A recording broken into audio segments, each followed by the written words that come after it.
Pix entre entes da mesma família, casal, pai, filho. Será que a Receita pode te pegar? Esse tema é interessante da gente conversar hoje, visto que nós já estamos com o ano calendário correndo para entregar nossas declarações de imposto de renda, hein? Fica aí que nós vamos dar dica para você. Com o aumento do monitoramento do Pix e o cruzamento de dados feito pelo robô da Receita Federal, uma dúvida se tornou muito recorrente. Fazer transferência entre parceiros e membros da mesma família pode gerar problema com o fisco? Se essa transferência for para pagar contas do dia a dia, como água, luz, telefone, mercado, internet. No vídeo de hoje vamos explicar de forma objetiva se essas transferências são tributadas, como o regime de bens de seu casamento pode influenciar a essas respostas e como evitar que se caia na malha fina por falta de comprovação. E, se caindo na malha fina, como justificar essas transações. O primeiro ponto que deve ser encarado é se essas transações são feitas entre cônjuges, se há de fato um casamento formal ou se há apenas um reconhecimento de união estável, pois no mundo que vivemos hoje tem sido mais corriqueiro a convivência do que o casamento, o próprio matrimônio em si, dado a circunstância da sociedade que vivemos hoje. Ou seja, em ambos os casos, a regra geral para a maioria dos casais brasileiros é que a transferência de dinheiro entre um cônjuge e outro não é tributada. Isso porque os cônjuges já vão declarar seu imposto de renda um ao outro em sua declaração de imposto de renda, informando quanto cada um faz de recebimentos e o que é tributado e o que não é. Ou seja, essa simples transferência de uma conta para outra não é suficiente para gerar um ganho de capital, visto que esse dinheiro já foi tributado em sua entrada. E na declaração anual de imposto de renda vai ser declarado que esses cônjuges se comunicam na sua declaração. E doutor, por que é muito importante saber do regime de casamento, da comunhão de bens com que é feito esse casamento?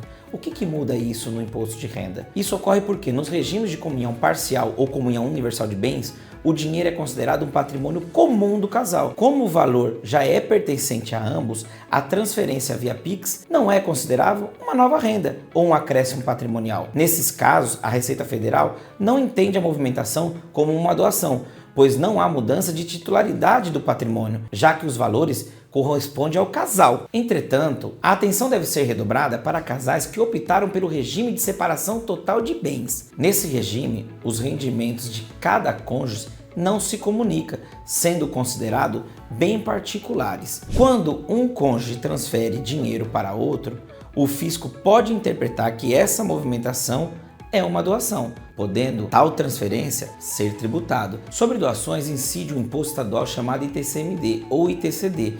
Em São Paulo, por exemplo, existe um limite de isenção anual para esse tipo de transação. Ou seja, um exemplo que eu vou dar, em São Paulo em 2026 é de aproximadamente R$95 mil, o que equivale a 2.500 UFESPs. Se a transferência anual ultrapassar esse teto de isenção, o imposto pode ser cobrado sobre o valor total da movimentação. Mas atenção, veja que isso não tem nada a ver com o imposto de renda. Isso se trata de um imposto estadual, ou seja, os cuidados nas transferências não é só em virtude do imposto de renda, mas isso reflete nos impostos estaduais e municipais. Tá, doutor, mas como que eu evito de cair na malha fina? Muitas vezes o contribuinte cai na malha fina e acredita que o motivo foi um Pix para o seu cônjuge, para o seu filho, para o seu sogro, para a sua sogra, para a sua mãe. Entretanto, o problema real é outro. A Receita Federal busca identificar a omissão de rendimentos ou a falta de comprovação de origem dos recursos. Se você não tributa corretamente sua renda e faz movimentações altas, a fiscalização vai questionar a origem desse valor e não apenas o Pix enviado.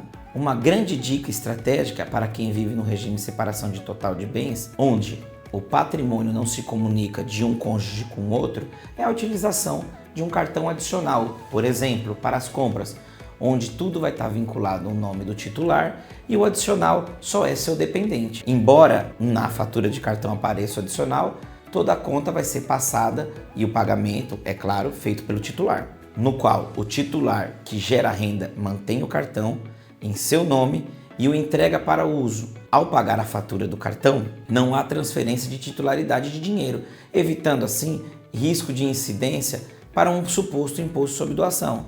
Ou seja, no cartão adicional, Esses 95 mil que seria teto em São Paulo de utilização, que poderia se caracterizar como doação, não se aplica, pois o titular, no caso de separação total de bens, continua sendo o declarante principal. Em resumo de tudo que nós conversamos aqui hoje, o que podemos entender é o seguinte, que no regime geral, ou seja, no casamento de comunhão parcial de bens, ou na união estável, que é comumente conhecido, as transferências entre cônjuges, desde que a origem dos dois seja ilícita e esteja vinculado um ou outro em sua declaração de imposto de renda, se não extrapolado o teto que está previsto na lei, não é capaz de ensejar uma penalidade para os cônjuges ou familiares. Já num casamento com um regime de separação total de bens, isso já tem que ser tomado com mais cautela, pois como os bens não se comunicam, tal transferência entre um cônjuge e outro pode se caracterizar como doação, sendo passivo assim de tributação não federal, mas sim estadual. Se você tem dúvidas sobre como declarar sua movimentação no seu imposto de renda ou está enfrentando problemas com o cruzamento de dados, busque sempre a orientação de um profissional especializado para analisar o seu regime de bens e origem de seus rendimentos, para continuar tendo dicas como essas de proteger o seu patrimônio e ficar por dentro das regras, não só do fisco, mas de toda a legislação.